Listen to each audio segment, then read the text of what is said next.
Thanks. So my name is Letitia Franklin, and I'm going to be, as Holly said, giving a presentation on Penn State resources.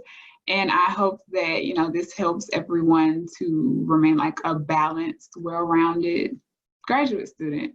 So a little about me before we get started. I am originally from Mobile, Alabama. And a fast fact that I have for you all is that Mobile is the birthplace of Mardi Gras. A lot of people think New Orleans, Louisiana is, and actually Mobile is.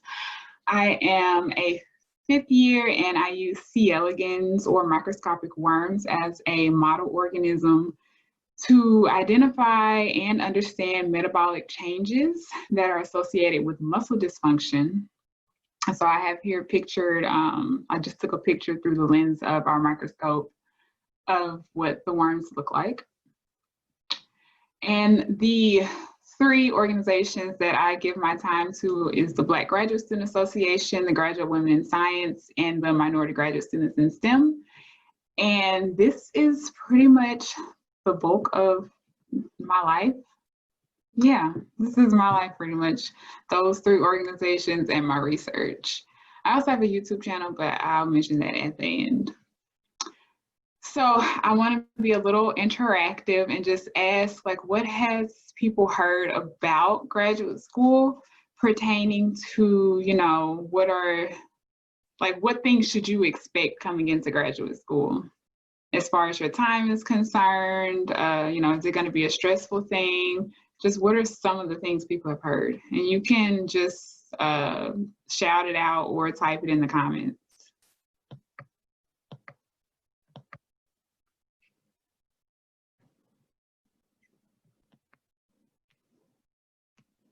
All right, we have imposter syndrome. Yes. As it can be stressful and fun. I love the fun part. Stress, yeah, that's just a part of it. 60+ hour work weeks. Well, and then says overworked and stressed. I heard that one. Yeah, that was the big one that I heard coming in. So feel free to keep adding them in, but I'm gonna keep going with my presentation. So the big ones that I heard were, for me coming in as a first year, I can't make large purchases. So I came in saying that, I want to buy a house. And the first thing that I was told was, you can't make large purchases as a graduate student. The second thing was that it's even harder to save money. And they were like, because you don't really make that much money. And then the third thing was very disheartening for me is that this was a period of time where I should expect and know that I'm going to be putting my life on hold. Meaning, I get that, yes, I'm away from home, I'm away from family, so I can't be there with them to see those things, but it's like I should expect that, that's just how it's going to be and it can't be any other way. Well, I'm here to let you all know that this has not been the case for me as a graduate student, and I just want to share some of the resources that I've used that has helped me to not have that case. And I'll even touch on the 60+ hour work weeks and things like that. So I believe in holistic well-being, meaning that you pay attention to all these different aspects of yourself as you're a grad student. So a lot of the times as a grad student, we tend to just pay attention to our work or our career. We are a student right now, and we just tend to not think about the other aspects, or we don't put as much weight on the other aspects of ourselves as we do as our work and our career. And, I just want to really help us get to a balance and know that there are tools and resources that exist for us to get to this balance. And so I have a little challenge for everyone is, try to experience whatever gratification looks like for you in at least 5 areas that I have here. There are plenty of other aspects of your life that I don't list here. So it just really depends on you as a person and what you identify with. But here are some examples. So spiritual, if you are a spiritual person, then, you know, this may be a spiritual, religious person, this may be a really easy thing for you or not. But I would also like to add in is that being spiritual does not necessarily have to be religious. It can also just be, you know, what is your connection to your future self? Do you have goals listed out for yourself? Do you have aspirations? And I don't mean just within the next 5 years. I also mean, you know, after you graduate, like where do you see yourself? Do you see yourself in a faculty position, or do you not even know where you see yourself, but you do know what your interests are or what kind of things you would like to do? And it doesn't even have to be related to your work. It can just be, you know, would you like to be a master piano player? Just have some type of goals and aspirations for your future. And financially, once again, I said that was like one of the big things that I heard is that financially I couldn't make many financial gains. So I paid off my car and I bought a house. I was very intentional in doing that. Like I had a budget coming in. I went and talked to the Financial and Life Skills Center. They helped me figure out how to invest. They helped me figure out how to do high yield savings accounts. So they were a big resource in helping me learn how to utilize money. Me coming into graduate school, I'll admit, like I was afraid of money, and that I'd never gotten a check before, like a steady, not even a check. I guess I just never had a steady income. And so I just never spent my money, and I never felt like I could. But going to the Family Financial and Life Skills Center, they helped me to figure out how can I budget out and use my money. Being physical, that is, you know, pretty self-explanatory, and like, you know, making sure that you're walking, you're getting your exercise, you're eating healthy, you're resting when you need to rest. A lot of times as graduate students, we tend to work 3-4 hours in one sitting. And though I understand that sometimes, you know, you just need to crank it out and get it done, but it really is to your own benefit, to your own sanity, to your own mental health and physical health that you at least get up. If you're sitting down for an hour, get up for 5 minutes, or, you know, get up for 10 minutes, walk around, move your legs, jump, do something to keep yourself active. I don't like walking at all, but I'll go and hike and exercise and stuff. For some reason, I just don't like walking. But now my exercise comes in the form of the 15-minute walk from the BJC to my lab. And I know that I'm at least gonna do that twice a day. So, you know, just figure out how to incorporate being physical. And I would also wanna note that, you know, understanding your health benefits. I was able to stay on my parents' insurance, and I just never used my health benefits until maybe like 2 or 3 years in, meaning I didn't go to the doctor, I didn't get my routine physicals and things like that. So I would definitely recommend just having that in your mind of, you know, you have health benefits. The point of these routine things are to literally just, you know, make sure that you're staying up to date and you're knowing what your normal health is, so that anytime there is something that happens that is a little different or outside of normal, you can catch it earlier rather than later. It's really about staying on top of things. And I would also give the Penn State resource of the Fitness and Wellness Center. So they are not allowing people to come in, but they have tons of resources that are online. They have a nutritionist that we are able to go to. They are culturally sensitive. I used to practice a vegan diet. I also don't take any type of pills or medications. So they were aware that, you know, okay, she has these personal restrictions, so let's help her to make sure she's having a healthy diet while being cognizant of her personal restrictions. So paying attention to your emotional or intrapersonal relationships. And the big one here is reflection, just taking the time to ask yourself what you need in the moment. So like, let's say you're just getting really frustrated and you're in the lab and something isn't working. Sometimes you just need to stop and be like, okay, you know what? I'm going to walk away from this for about 15, 20 minutes, and then I'm gonna come back. or coding. I do a little bit of coding, and I could be working on a code and I literally just cannot figure out what is not allowing my code to work. So I'll just turn it off, walk away, get fresh eyes, come back and look at it again. And then I'll figure out, okay, it was literally like I didn't have a capital letter where I needed a capital letter. So it can be something really small that can be fixed if you just take time away and take time to ask yourself, what do I need? Do I need to take a break? And most of the time, it can be just as simple as you need to take a 15-minute break because your brain is tired. Seeking professional help, meaning books. Penn State has the counseling and psychological services where they have therapists, psychiatrists, they have support groups for graduate students, they have and all of these things are virtual now.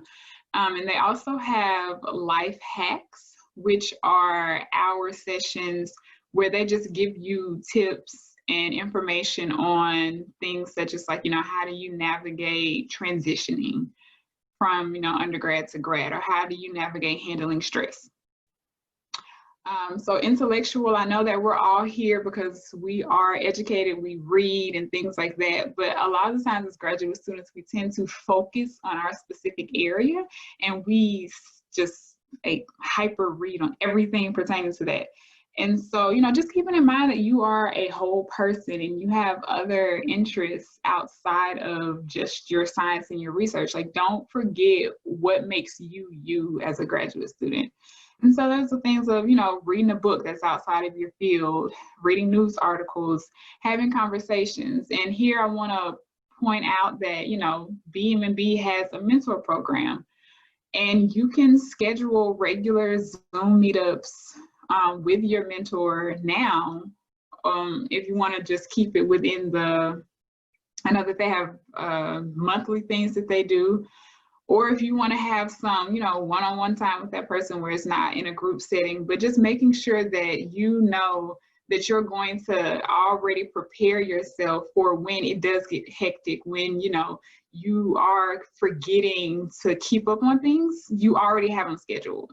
So it's literally just some things you just have your routine, your resume, and you don't have to think about it because you planned it out when you now are not as stressed and you have time to do these things. As a graduate student, that career aspect, having a healthy workload, and this is defined by you and your advisor. A lot of the times, we tend to take a backseat to, if the advisor says that they want 60 or 70 hours a week, and, for some people that's fine. But then for others, that may be detrimental to their health, or, they may begin to feel overwhelmed.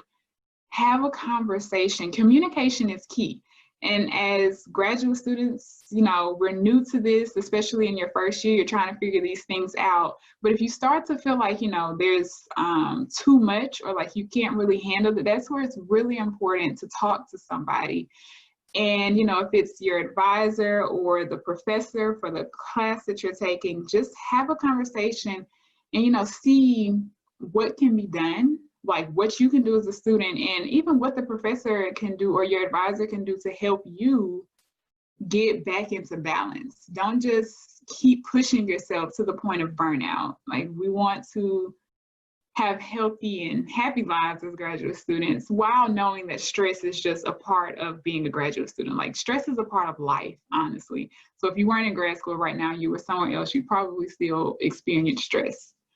And then also knowing that, you have people outside of just, your immediate advisors and professors. So networking as, first year, getting to know the administrative individuals in the different offices and what they do. Like, who's the dean of the graduate school? Who are the ombudspersons? What are the ombudspersons' purpose? Even like the purpose of the Office of Diversity and Inclusion, who's in that office? Just figuring out who do you have in your immediate network so that later on down the line, as you really get into developing yourself and figuring out where you want to go and what you want to do after graduate school, you have these different people that you can go talk to in order to help you like really hone in on whatever your skill is. And another option for this is career services. They actually have a mentoring program where they pair you with Penn State alumni to also help you navigate through figuring out where you want to go in the future. Your social aspects, so the interpersonal relationships, is engaging in activities that are fulfilling to you, things that make you happy, things that you enjoy doing. I have pictured here, this is actually with the Black Graduate Student Association. We, last year, we did a bowling event for our Welcome Back event. And as I said before, my 3 organizations are GWIDS, Black Graduate Student Association, and Minority Graduate Students in STEM, and they all fulfill different aspects of me and, you know, what I value a part of myself. And so for you, I mean, you know, whatever it may look like, you can find that on Org Central. Org Central is the place that houses all of the Penn State organizations, and it even advertises the events depending on if the organizations put them out there on that platform. And so that's a really good resource to get out and find new organizations based on your interests. And if you don't see an organization that you're looking for, the wonderful thing about Penn State is that you can create one.